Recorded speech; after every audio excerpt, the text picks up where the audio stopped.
So the next one on the list is establishing your target market.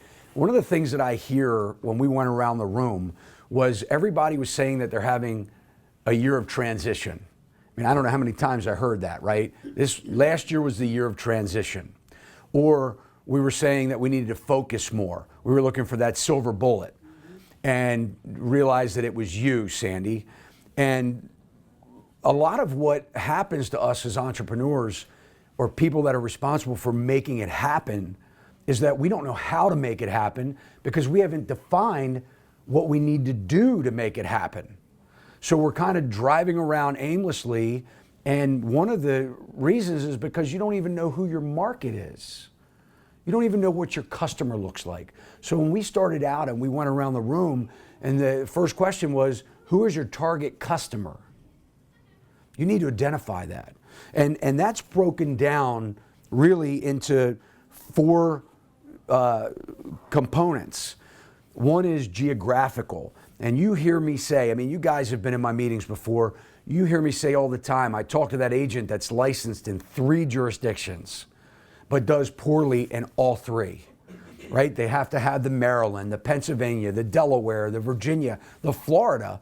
How many miles is Florida away from Maryland, right? But they have them for that 1 transaction or 2 transactions, and that colossal waste of time and the amount that you're distracted in trying to establish your business. So I'm big on farming. It's back to business basics. We should be strategizing, picking a farm area, picking a geographical location that we put our efforts into. What does that do for us? It allows us to have a more effective and lower cost advertising and market saturation. If we can focus in an area and be an expert in that area, you become that industry expert.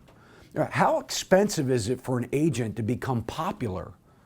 You know, how many tens of thousands of us are there, right? How do you become popular in Columbia, Maryland? How do you become popular in Parkton, Maryland, right? You have to focus and concentrate because everyone, I think we can agree, everyone knows of a realtor, right? Any client that you can think of, any family member, any friend knows more people than just you, right? So how do you become the industry expert? You have to focus on a geographical area. You'll have quicker name recognition. Unless you have $100,000 in an advertising budget, you're not going to be able to be popular in Virginia, Maryland, and DC. I promise you, it is impossible. Demographic. And this isn't for the purpose of looking at from a fair, equal housing. We're not talking about that. We're not talking about violating, and we have to be mindful of that because we do have laws that we have to abide by. But when we say demographics, when you pick that geographical area, what does it look like? Is it mostly people that have had their homes for 30 years? Is it a neighborhood that's turning over very quickly, rotating every 18 months? Or what is the average turnaround time? Is it a high rental area, right? Is it a $500,000 and above area that you've picked to target? What is that? What is the demographic of your geographical area? You need to know that. Because if you don't, you're not going to be able to market to it. You're not going to put an advertisement or marketing plans together to serve that demographic or that geographical area because you're disconnected. But by focusing on a geographical area, it's going to give you the ability to do that and be more effective. Here's a word I don't know if you've heard before, but FIRMOGRAPHICS. Does anybody know that word?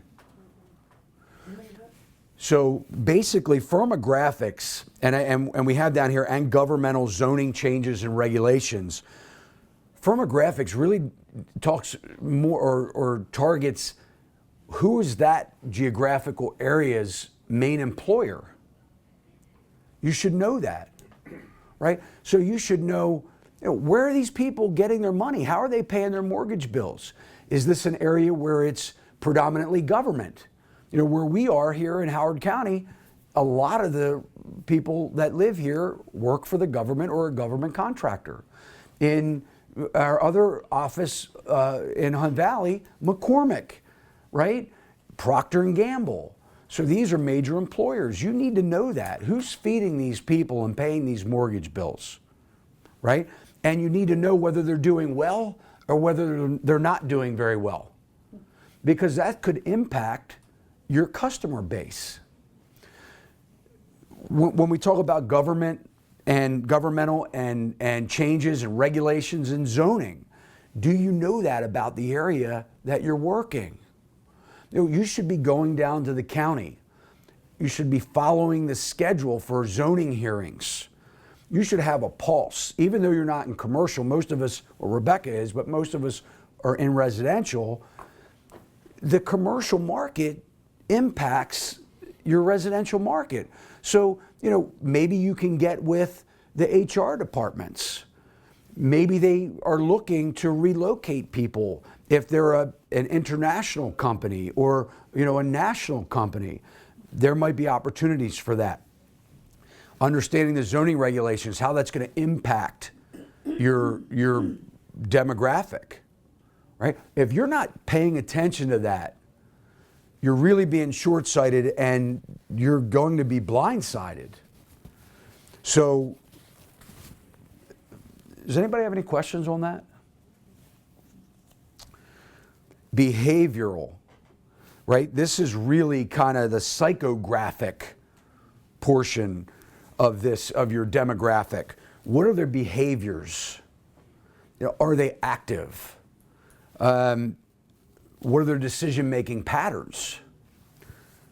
Consumptions. You can find that by driving around the neighborhood. Does everybody have a pool? Does everybody have a trampoline? Right? Their lifestyles. Is it a community of yard sales? You should know these things. You should know how to connect with your potential client. What's their usage? Are they a community of solar panels? Did somebody go through and sell them all in solar panels? What are their values and opinions? And then personal traits. You can dig in and find out more about your community. And for those of you that aren't selling houses, this goes with your client. If you're calling on agents, the same thing goes with that. Who is your agent? Who's your ideal agent? We talked about knowing when you're knocking on that door and it's not working and you need to stop calling on them, right? So the same goes for you, that where you're not selling real estate, you're selling other goods and services.